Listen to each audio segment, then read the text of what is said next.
Hey guys, in this video, I'm going to show you how to rename a notebook in OneNote. Now this is really easy and simple. I also had this same problem. So what I was trying to do is just right click on this, right? Find the rename option.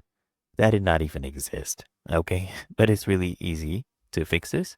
So you first just go ahead and actually right click on the notebook you want to rename. Let's say I want to rename this one, my notebook. Just right click this.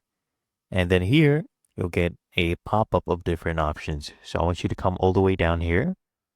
And you see right here, it says properties. Okay, go ahead and click on this and then just go ahead and rename this to, let's say, my notebook 1. Okay, then just go ahead and click on OK. So we'll go ahead and do that. There we go. It was renamed. Really that easy and simple.